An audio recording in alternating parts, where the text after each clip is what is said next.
It was one of those evenings when the day just feels glued to your skin.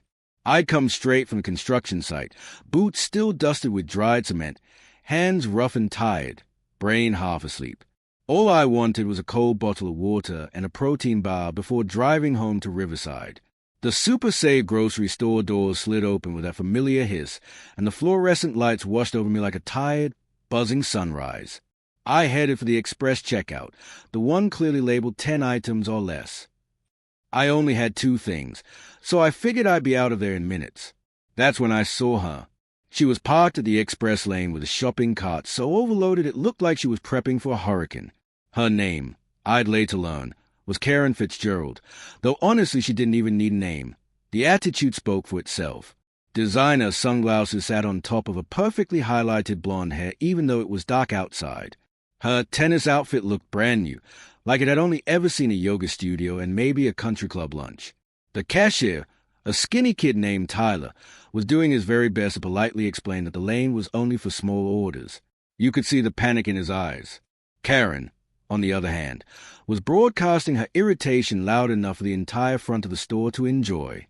According to her, rules like 10 items or less were for other people, not for someone as busy and important as she was.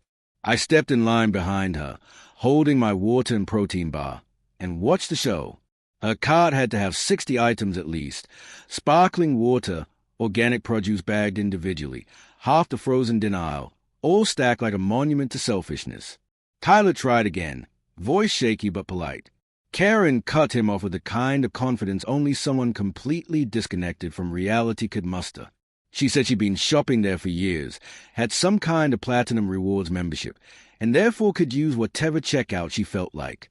Her voice dripped with superiority. When she finally turned and looked at me, she scanned my dusty clothes, my beat-up boots, and instantly decided she was better than me.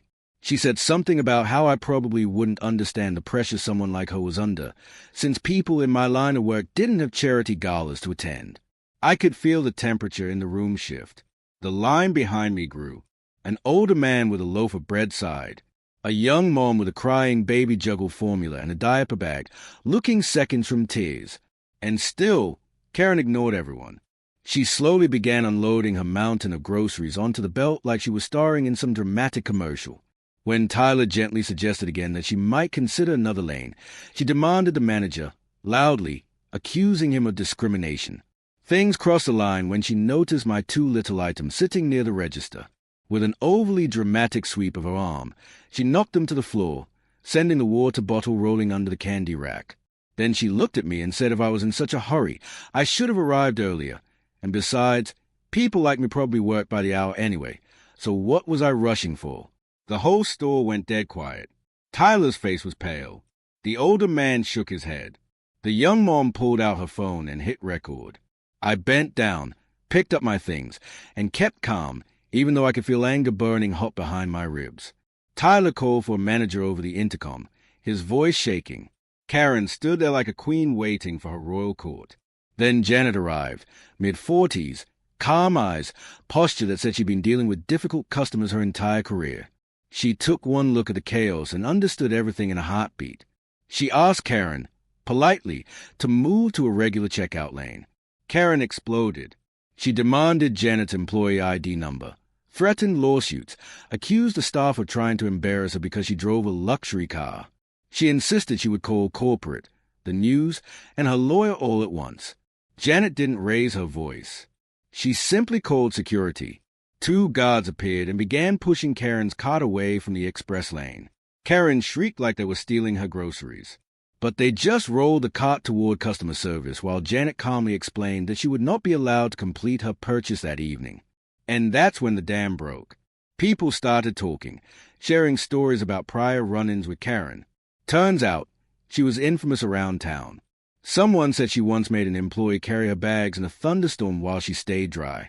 The young mom said Karen had complained about her baby crying in the store weeks earlier. Karen turned red.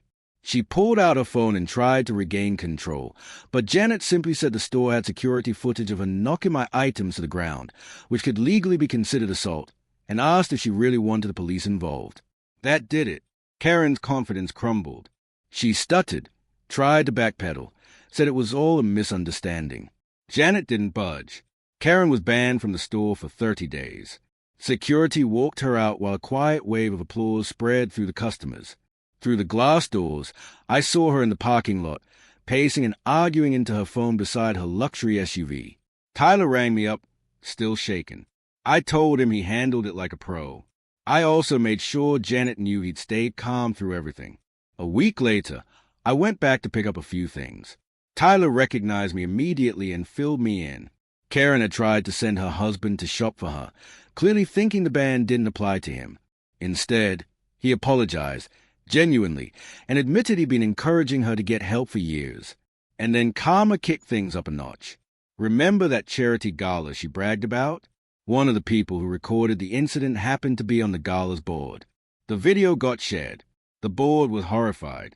They released her from the planning committee and barred her from attending, saying her behavior didn't reflect the values of compassion and respect the charity stood for.